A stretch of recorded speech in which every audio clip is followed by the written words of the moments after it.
deposits. Ang objective po nito is to fund the MPF6 infrastructure, renovation, and other expenses. So far po talagang lahat ng expenses ng 7-Eleven is dito natin kinukuha. Hindi tayo kumukuha ng pera sa kaba ng MPF6. Dito tayo kumuha sa MPF, sa time deposit. So, ang activity po na maaaring gawin po natin dito is to encourage more members to invest and discuss to them the difference between the ordinary savings and the time deposit. So, mas malaki po kasi ang pagkakaiba ng dalawang yan. Mas malaki ang interest ng time deposit compared to ordinary savings. So, yung mga member natin na nakikita namin na mayroong maraming pera sa ordinary savings, sila po yung number 1 na hinihikayan namin na ilagak yung kanilang pera o ilipat yung kanilang pera doon sa time deposit. Yun, ang maaari namin gawin is manghingi po kami ng tulong doon sa EDCOM para po sa time ng PMES pa lang, pwede nyo pong i-insert doon yung o ilatak sa kanila yung time deposit po na panibago po natin investment. Tapos, para maging aware po sila kung ano po yung pagkakaiba ng time deposit compared to ordinary savings. Ang target po namin dito is mag-distribute po kami ng flyers sa loob po ng store ng 7-Eleven at saka sa loob mismo ng ating office po sa Co-op. Responsible po dito is kami po lahat ng staff, the management, as well as po tayong lahat po ng member ng Co-op, lalong-lalo na po tayong mga officers. Tayo po mismo ang maghihikayat sa ating mga possible prospect na mag-invest.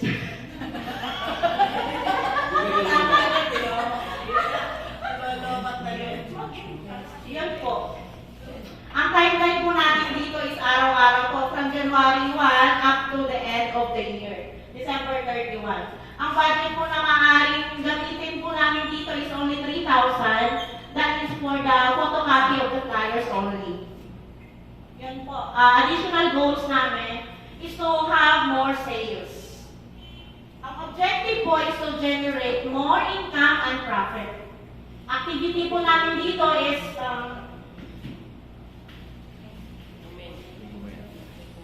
recommend items on hand in light of other items that is not on stock.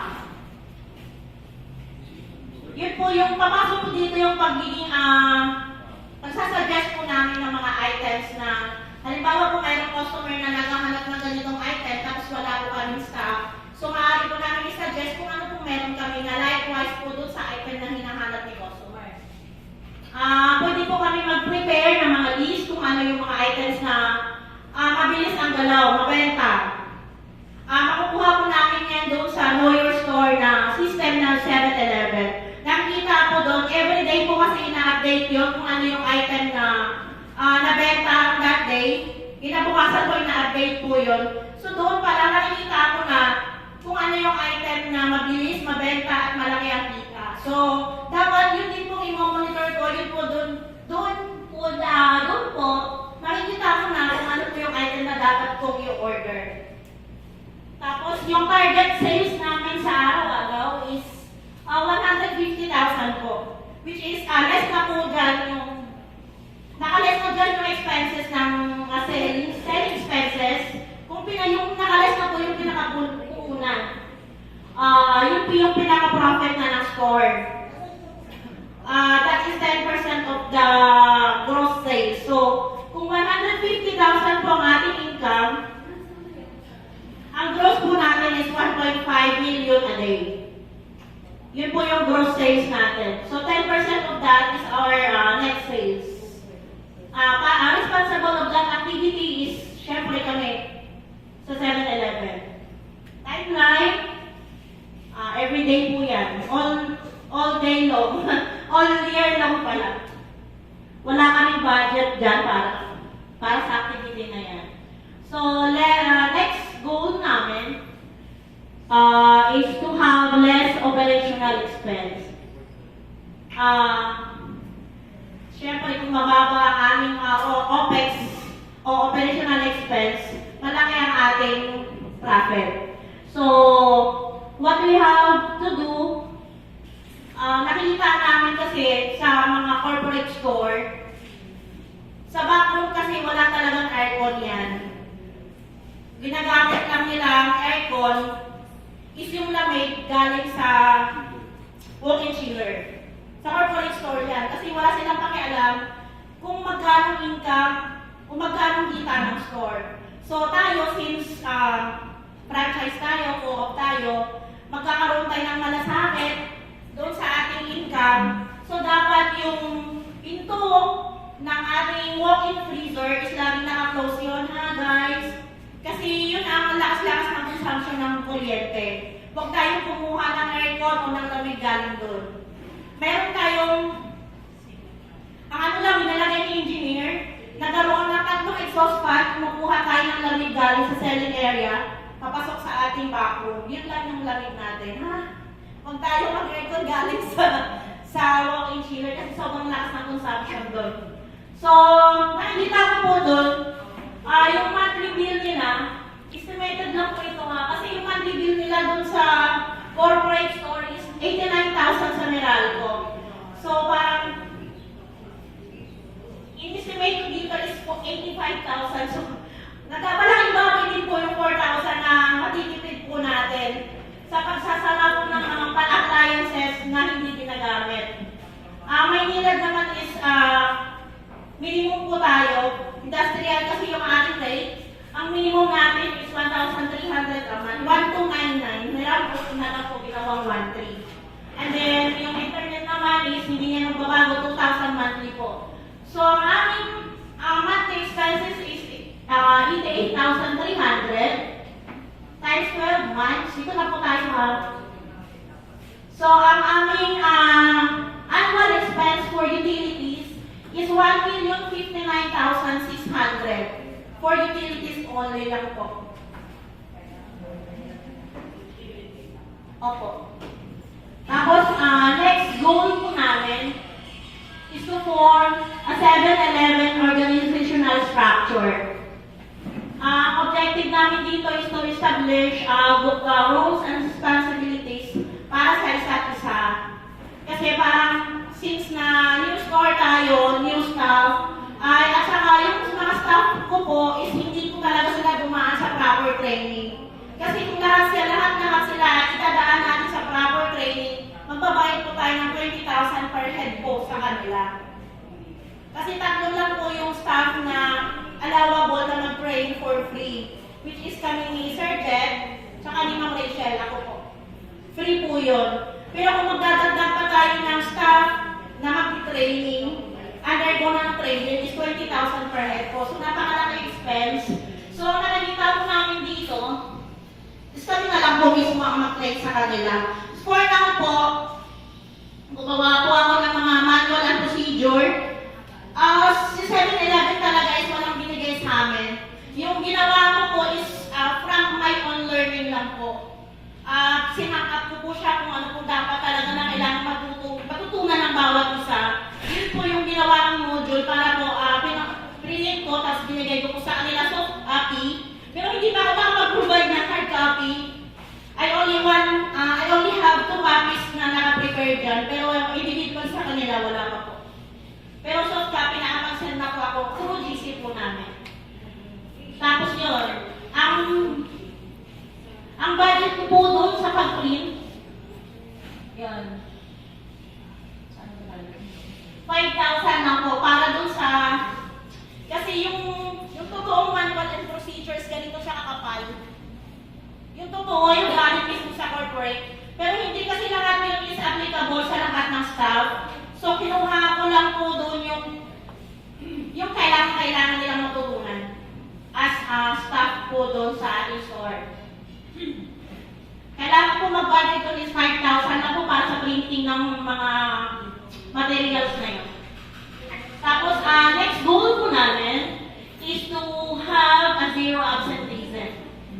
Ibig sabihin, wala kang late.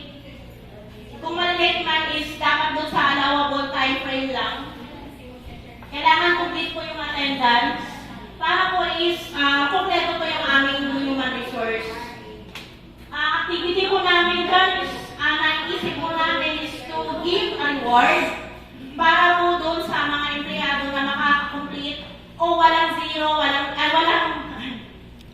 zero absenteeism, zero late. Magiging reward po sa kanila is to have a certificate. And free meal lang po for now, free meal. Yung pinakamahal po na meal na lang po ang pinaprovide. Ang pinakamahal na meal ng 7-Eleven is 125. So since 13 kami, 13 kasama kasi projection namin is kasama ng tatlong guard. So 13 staff na may complete attendance, dito po tayo, times 125 is 1,625 po ang expenses namin per month.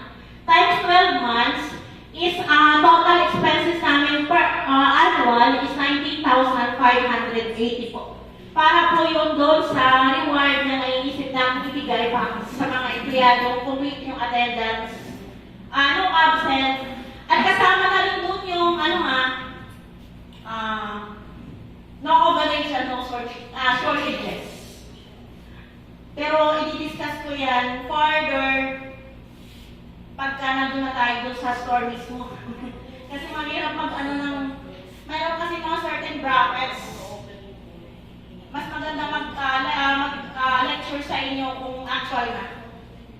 Yun. Dito, next goal namin is to have zero bad merchandise. Bad merchandise, ibig sabihin yun yung mga expired products.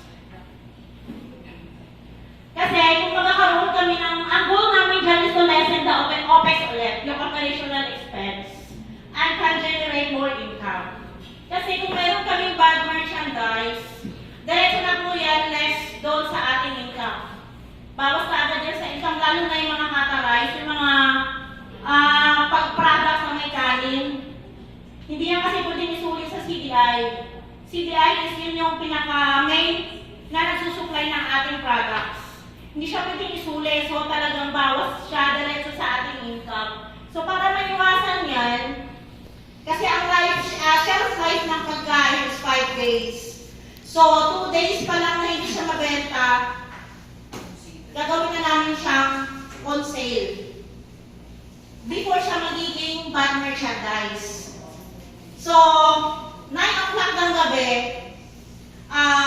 mag-o-offer na kami ng 20% discount doon sa mga item na yun. Pero hindi siya sira ha, kasi talagang 5 days yung shelf life niya. 2 days pa lang, gagawin na namin yung 20% discount na yun. Naka-display na siya as a sale products. Yun. Activity namin dyan is to monitor all the dates that is on the back of the item para alam namin kung anong mga item na kung ano dapat i-sale. Ipapractice namin yung FIFO, which is yung first in, first out habit, at saka yung FEFO, first expiration, first out. Kung ano yung unang na-deliver, yun ang ilalagay sa shelf para yun ang unang mabenta. Yun. Mag-print kami ng mga items. Ang target namin is mag-print kami ng levels kung ano yung mga items that is on sale. Ang responsible law is syempre kami lahat po na naka-duty.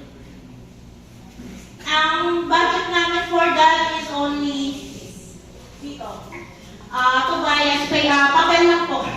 Papel lang kung saan pwede namin i-print yung sale items at saka magkaroon kami ng sariling laminating machine para hindi na kami maghirap kay Ate Lina. Kasi lagi na kami nanghihirap ng laminating machine. Dapat magkaroon kami ng sarili namin. Kasi every Wednesday, is nagkakaroon ng price change. Which is kung pag lumabas yun sa SBS, sa Central Business System ng 7-Eleven, dapat may print ko yung mga panibagong item na price tags na yun. Yun. Tapos, ang aming last goal is to have an accurate reporting. Para po wala tayong variance pagdating sa ating inventory and audit. Ang activity po dyan is laging i-double check ang lahat ng data, ang lahat ng mga information bago siya i-post sa computer o bago i-send sa CDI. Yun. Ang responsible dyan is ako. For now po talagang lahat ng reporting, lahat ng mga office work, ako lang muna gagawa, pati sa pag-order ng mga items. Ako lang po muna sa pag-monitor ng mga sales, mga products na kailangan saleable, yung mga fast-moving products, ako lang po muna muna para po makikita ko at mamomonitor ko lahat kung ano po yung kailangan natin i-stock doon sa store. Kasi mag-i-stock tayo ng mga items na hindi mabenta, matutulog lang po yung pera natin.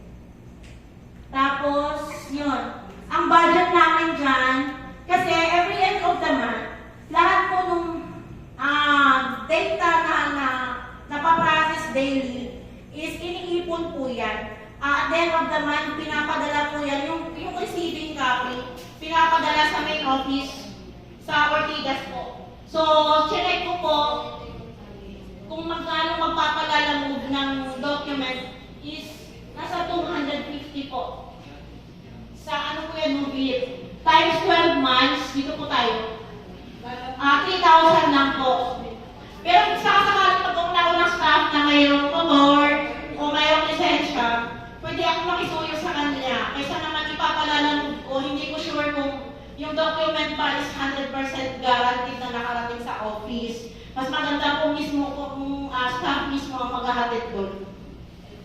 Yun po. May tanong po. Or clarification po. Yes, Ma'am Beth. Yung sinasabi mo, if ever yung documents, sa may motor, extra mile, balik tayo mo. Kung sakaling yung motor, accessory staff, mas whatever na nga yung lalamunan na kahit dahil ayos sa suot na inatin na namin ng dole para aware tayo ng accident hindi natin nasabi. Meron ba sila insurance? Sa ngayon po wala pa po. Which is, inaano ko po na magkaroon po kami ng HMO, ma'am. Kasi po, laki yung health namin is, yun po yung number 1 na pupunan po namin sa aming trabaho. Yun na nga po ma'am, para sa akin lang na, 200 is 200. But if ever na meron nangyari doon sa travel na pagdadahin namin staff, may nangyari, over is 200 pesos. Sige po, ma'am. Noted po yan. Salamat po.